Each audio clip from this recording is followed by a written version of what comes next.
Lep pozdrav znova danes po desnem.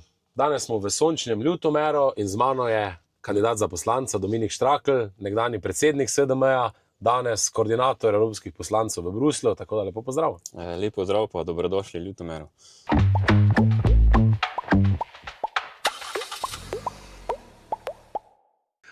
Zdaj vidim, nabralo se je ogromno ljudi tukaj z nami danes pred avtodomom, ne? Vzdušje je dobro. Zdaj, prvo, kaj me zanima, zakaj si se odločil, da kandidiraš, ne, da v bistvu iz Brusla prihajaš nazaj v Slovenijo in kaj je tisto, kaj te žene za tvoj kraj? Ja, to je bistveno vprašanje, ne, zdaj v času volitev. Jaz sem leta 2022 kandidiral z enim pomembnim namenom, to je bil, da pač našim prleškim krajem, ne, se pravi Ljutomeru, Veržejo, Križevcem pa Razkrižju zagotovimo močen glas v slovenski politiki. Jaz se ugotavljam, da po 4 letih te vlade, kljub temu, da iz Ljutomera prihaja celo podpredsednica največje koalicijske stranke, gospod Žibrat, tega glasu nimamo. Jaz, glede na to, da opravljam pomembno poslanstvo tudi v Bruslu, v Evropskem parlamentu, kjer smo na volitvah dosegli pomemben rezultat in dobili 4 poslance, koordinirano ekipo 4 poslancev, sem pač bil v dilemi, ali kaj se ne odločim, in sem sledil klicu domovine in se podam ponovno v borbo. V fight. Ja, v fight, ja. Zdaj, tako si že rekel, ne, imate, v bistvu z tega kraja bila izvoljena Sara Žibrat, ne? Ja. O decentralizaciji ni govora, ni sluha v tej vladi, ne? Zakaj je tisto, kaj najbolj te vse 4 občine, ne? Ljutomer, Križevci, Razkrižje in Veržej, potrebujejo, ne? In kaj je tisto, kaj najbolj tere nekako lokalno prebivalstvo? Je zagotovo ne to, kar se gospodična Žibrat zavzema, ne? Ona večinoma izpostavlja Palestino, marihuano, ne, in evtanazijo recimo, ne. To nam v prleških krajih ne bo nič izboljšalo življenja, ne. Nas zanima, da pridejo investicije, da se gradijo nove ceste, da se gradijo novi vrtci, šole, kolesarske poti. Vse to je v tem mandatu, zgrešenem mandatu zaostalo, ne, in jaz sem pač se odločil za to, da kandidiram, da poskušamo ravno nasloviti te teme, se pravi predvsem skladen regionalni razvoj, decentralizacija, to, kar je bistveno, in kar je najbolj pomembno to, da skupaj s temi ukrepi dosežemo, da mladi ostajajo na podeželju. To je bistveno.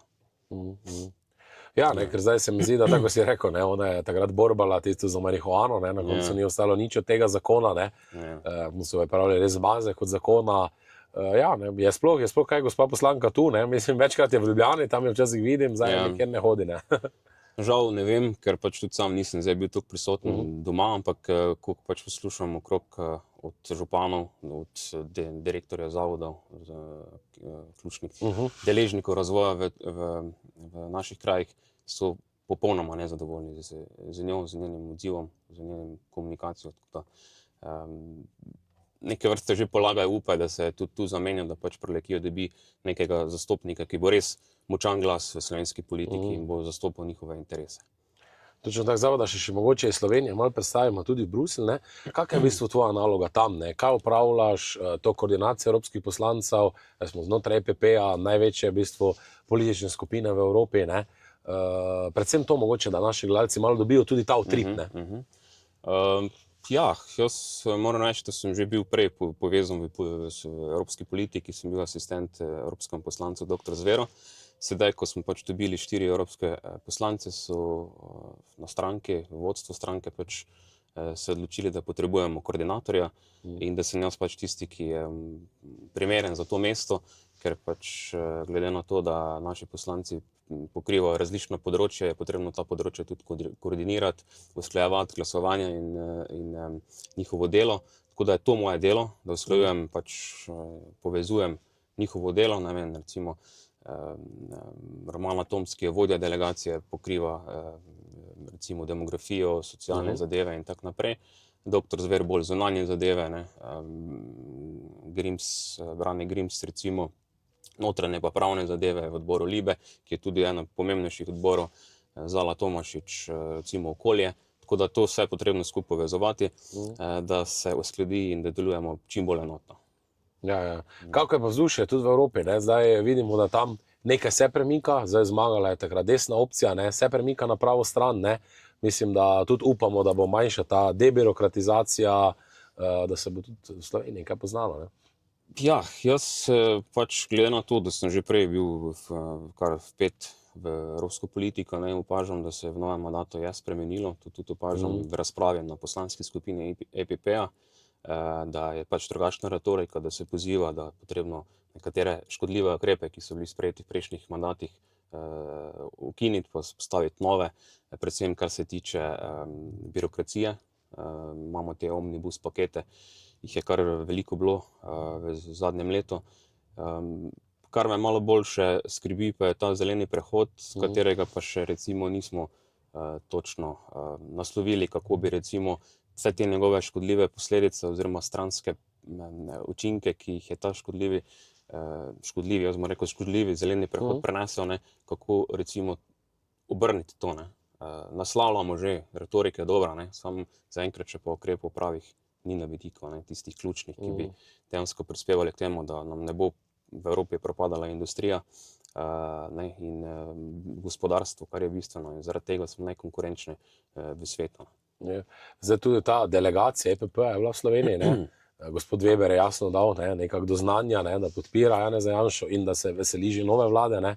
Tako da mislim, da se res zdi, da nas končno tudi znotraj skupine in znotraj Evropske unije podpirajo, ne, prihod SDS-a, ker se mi zdi, da zdaj trenutno z Golobom, da še malo zunanjo politiko povežemo, ne, smo pristali, ne, kot sami pravijo, ne v jedrni Evropi, ampak smo pristali na palestinski in iranski strani, ne. Smo neki postali moteč faktor znotraj Evropske unije, ne. Ja, žal, to je pravilna ugotovitev, ne. V EPP skupini vodstvo zelo dobro spremlja pač situacijo tudi v Sloveniji, tudi kar se tiče ne samo notranjih zadev, tudi usmeritve države navzven, kar je bistveno, ne, ker pač če država deluje izven vrednostno,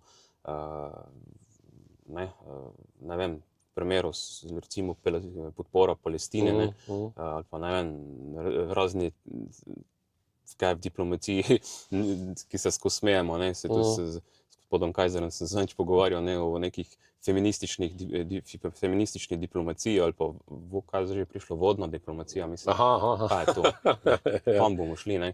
Razvrednotili ste vse, kar se je dalo razvrednotiti v zunanji politiki, ne? In to v EPP skupini zelo dobro spremljajo in tudi opazijo. In to je tudi Weber, predsednik EPP-ja, skupine EPP-ja, tudi povedal v Sloveniji, ko je prišel in nam dal jasno vedeti, da poglejte, Slovenci še Hrvati vas prehitevajo, ne.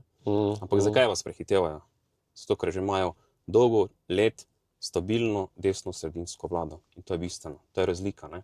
Ker pač leve vlade sprejemajo škodljive ukrepe, na dolgi rok pa se to pač pozna. Tako v zunanji politiki kot v domačih razmerah.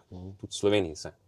Ja, zdaj pa mogoče, če smo že ravno omenila tudi Hrvaško, ne, zdaj tu smo blizu tudi meje, ne, se že katera podjetja selijo, tudi je kak je utrip, ne, da tudi ljudje hodijo tja delati, recimo jaz vem, da Perutnina Ptuj ni ravno tukaj, je malo izven, ne, z tvojega okraja, ampak vem, da oni so že upravo družbe preselili v Zagreb, ne, in očitno bo kar ta regija nekako najbolj na udaru, tudi zaradi tega, ker Slovenija sprejema tako škodljive politike, ne.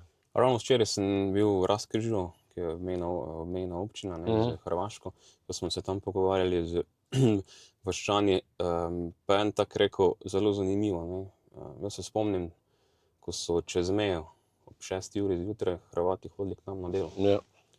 Zdaj pa hodimo mi dostikrat tja že. In to je razlika, to je pač, to se vidi, ne, to je pokazatelj, da se tudi ne samo podjetja selijo v svoje sedeže na Hrvaško, ampak tudi delovna sila. To je pač zaskrbljujoče, ne, in zdaj, če recimo doktor Golob pa njegova klika ne zna tega nasloviti, jaz mislim, da je skrajni čas, da se poslovijo, ker nam bojo zapravili državo. Ne, definitivno. Zdaj mogoče, da še omenimo tudi zakon o stanovanjski shemi, ne, jaz mislim, da to je ravno takrat, ko si bil ti predsednik Mladine, smo mi takrat to spravili v državni zbor, je bilo sprejeto, ne.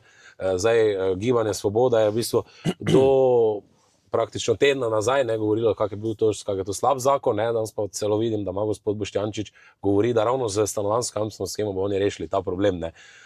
Tako da, kak ti to gledaš na vse, ne, res so potrli vse, kaj je bilo dobrega v prejšnjo vlado, tudi to shemo, ne. In predvsem to tudi za naše kraje, to je izredno pomembno, ne, ko smo izven Ljubljane, da ljudje gradijo, ne, da mladi pridejo do lastniških stanovanj. Ne. Stanovanjski problem smo ga mi tudi v času mojega mandata, ko sem bil predsednik Slovenske demokratske mladine, začeli naslavljati. Ne. Rezultat tega je ta stanovanjska jamstvena shema, ki je bila sprejeta še v času našega mandata, ne, prejšnje vlade, ki je imela dober namen. Ne. Žal pol se ni v celoti izvajala, kot se bi morala. Tudi sam priznam, da smo mogoče naredili še kakšno napako, ker smo tudi želeli popraviti. Mislim, da ste pol predlagali tudi še nek popravek. Ne. Ampak naš namen, pa, kjer jaz osebno vidim, pa tudi verjamem, da tudi vi ne, vidite stanovanjski problem, ne, kje je tista ločnica med nami pa levimi. Ne. Oni bi radi gradili javna neprofitna stanovanja, ker bi želeli, da vsi živimo v nekih mestnih središčih, v javnem stanovanju, neprofitnem stanovanju, odvisni od države. Ne. Naš cilj pa je, da nam država zagotovi pogoje za to, da si bomo lahko pridobili svoja lastna stanovanja. Imamo zemljišče, ki smo jih podedovali, ne, pa so problem gradbena dovoljenja, ki trajajo ne vem koliko časa, da pridobiš pač gradbeno dovoljenje, pa vse te papirje, ki so potrebne. Ne. To je potrebno poenostaviti in zmanjšati, recimo, komunalni priključek. Ne, recimo za mladega, ne vem, upravičeni, da smo upravičeni plačevanja. Sicer nekatere občine se že to poslužujejo, ne, ampak to so takšne stvari, ne, ki bi mogli z nekimi spodbudami, z tem, ne, pa tudi tako je stanovanjska jamstvena shema, ne, da nam pač omogočijo, da pridobimo kredite, ne, po neki ugodni meri, da je tako je zdaj tu v tem primeru pač porok oziroma jamstvo da država, da si lahko mladi privošči to, ne, ker zdaj, če so nizke plače, pa neki visoki pogoji za to, da pridobiš kredit ali pa ga dobiš premalo, pol si tega ne moreš privoščiti, ne. Tu bi država morala iti nasproti in tako bi začeli reševati stanovanjski problem. Ne, ampak po zaključim, ne, stanovanjski problem bomo tudi rešili tako, da bomo decentralizirali državo. Da bomo državne službe razselili po državi. Ne razumem, zakaj ne more biti ministrstvo za kmetijstvo v Murski Soboti, recimo. In tako bo ljudje ostali doma. Ostali v Murski Soboti, v Veržeju, v Križevcih in tako naprej. Ne. In to je bistveno tudi. Ne. Tako da to je več problemov, ki so med sabo povezani, ki jih je potrebno nasloviti, ne, v kontekstu pač stanovanjske problematike. Ja, ne, res je. Ne. Pa tudi se mi zdi, da recimo uradnik, ne, v Ljubljani dosti manj ve o kmetijstvu, ko bi vedel nek uradnik, ki prihaja z okolja, z Murske Sobote, ki s kmeti v bistvu živi, ne. Ko pa nekdo v Ljubljani, ki živi v bloku, pa odloča neke stvari, pa še mogoče kmetije ni videl, prav, ne, kako izgleda, ne, še v hlevu prav ni bil, ne. Seveda. Jaz mislim, da to je ključen problem te miselnosti tudi, ne, tam pač neke papire, okej. Ne, uradniki morajo biti sigurno, ampak morajo biti take, ki se tudi spoznajo na realne stvari, ne pa da odločajo o stvareh, ki še v življenju niso videli. Ne. Nekateri še niti grablje v rokah niso držali, se samo pohecamo. Samo to je bistveno, ne, če pač ne poznaš razmer na terenu, s čim se kmetje srečujejo, ne, s katero problematiko, z vedno več birokracije, ki jo morajo upoštevati, ne. Potem, če tega nimaš, ne čutiš, tudi ne moreš takih ukrepov, ne moreš jih naslavljati, ker pač tak je. Ne. Zato je potrebno iskati pomembne posameznike, ki vejo in jih postaviti na ta odgovorna mesta. Točno to, zdaj, ko sem se spomnil, ko smo ravno prišli na kmetijstvo, ne, zdaj, glede Mercosura je bilo dosti polemik, kdo, kaj, zakaj, ne. Nam lahko tu razložiš, ne, ker mi smo že večkrat to razlagali, SDS je bil proti Mercosuru, ne, Svoboda in tudi ministrica je bila za, ne, čeprav sem zadnjič bil na enem od soočenj, pa je kandidatka Gibanja Svoboda rekla, ja, da ni res, ne, da lažem, ne. Sem rekel, glejte, od vladne si pogledajte strani, kjer ministrica to podpira, ne. Tako da, mogoče kak je bilo ta dinamika v Bruslju, bilo je tudi ogromno protestov na to, tudi mislim, da se je kmetijska zbornica udeležila, ne. Ja, res je. Moramo takoj na začetku povedati, delegacija evropskih poslancev SDS Mercosur sporazuma ni podprla, kot se je to že pred Božičem zavajalo z nekim namenom, češ da smo podprli sporazum. Glasovali smo v poročilu o Latinski Ameriki, ki nima nobene zveze s sprejemanjem ali pa odločanjem o Mercosurju, in se je to verjetno z nekim namenom hotelo škodovati pač naši delegaciji, naši stranki, kar smo tudi striktno zavrnili. Mi ne podpiramo sporazuma, ker pač menimo, da bo ta sporazum škodoval slovenskim kmetom, evropskim kmetom, evropskemu kmetijstvu in zato smo proti. Jaz osebno sicer vidim te mednarodne sporazume pozitivno, kar se tiče gospodarstva in to, ampak vedno moramo pač imeti celoten spekter na mizi, ne. In zdaj, če bo ta sporazum prinesel škodo, ne, povzročil škodo našim kmetom, zakaj bi ga podpirali? Ne podpiramo ga, ne? In tako so se tudi naši poslanci, 4 poslanci odločili, da pač tega sporazuma ne podpirajo. Kmetje so to jasno sporočili na večjih protestih, eden večjih je bil v Bruslu, takrat smo sicer mi bili v Strasbourgu, tako da jaz osebno tistih protestov nisem videl, sem pa videl pol proteste, ko smo odločali o tem, ali se ta sporazum pošle v odločanje na sodišče, presojo na sodišče. Takrat so pa tudi bili protesti v Strasbourgu, ogromno je bilo traktorjev, kmetov, pač res velik protest, tako da kmetje so res sporočili, da se ne strinjajo s tem in da je potrebno malo večjo pozornost pa dati na njihovo korist. Ko prijejo francoskih kmeti, ni heca, ne?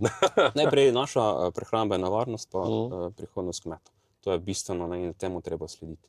Točno tako, ne. Zdaj pa še mogoče za na konec, ne, kako ta dinamika, ne, Bruselj, Slovenija, kampanja, punca, ne, verjamem, da je kar dosti dinamike trenutno, ne, jaz že odštevam, mislim, že 26 dni ali koliko še, tako da tu nekje smo, ne, in ne, kako se ti s tem spopadaš, ne, tudi 4 odbore lokalni, ne, 4 občine, treba vse zorganizirati, ne, tako da tako. Ne vem, če želiš zaključiti podcast, te vprašanja, ampak dobro, ne, da se malo posmijemo. Jaz moram reči, da sem bil v zadnjem letu večino časa v Bruslu, ne, razen ko je bilo kakšne, pa tu so bile kakšne obveznosti v Sloveniji, tudi strankarske pa prazniki, drugače pa sem bil tam. Zdaj sem dal dopust, ker pač je potrebno dati dopust tudi po nekih pravilih, ker se ne sme mešati delo parlamenta pa volilna kampanja, politične stranke, tako da sem na dopustu uradno in sem v Sloveniji in bom ta mesec v kampanji tu, ne grem nazaj, tako da sem se pač odločil za kandidaturo in grem v boj, ne. Na teren jaz moram reči, da je to pozitivno, kljub temu, da to predstavlja tudi malo problem, ker imam partnerko v Bruslu, še vedno, ne, in smo samo sprejeli odločitev, da se pač podamo v ta boj, da v primeru, da, ne, jaz verjamem, da po volitvah, ko bom izvoljen, ne, da bomo pač oba prišla domov, ker pač to je cilj, ker tujina ni domovina, ne, vedno si tujec v državi in si želiš vrniti, pa opravljati neko pomembno poslanstvo tudi v Sloveniji. In funkcija zastopnika naših prleških 4 občin je pomembna in pomembnejša kot pa pač delo tam, zato sem pač prišel sem nazaj, ne. Tako da usklajevanje pa boljše, da ne govorim, Boljše, da postiva, ker moram tudi paziti, nekaj povem, ker me bo verjetno tudi moja partnerka spremlja. Ziher. No, Dominik, jaz ti želim ogromno sreče, da to zmagamo, da dobimo ustavno večino razuma, predvsem pa tudi, da Prleki dobijo svoj glas v parlamentu in gremo na zmago, ne? To, jaz tudi pravim, da nam kaže dobro, da je teren optimističen, pozitiven, bolj kot je bilo leta 2022 in jaz sem prepričan, da bomo 22. marca zmagali in Slovenijo postavili na prvo mesto.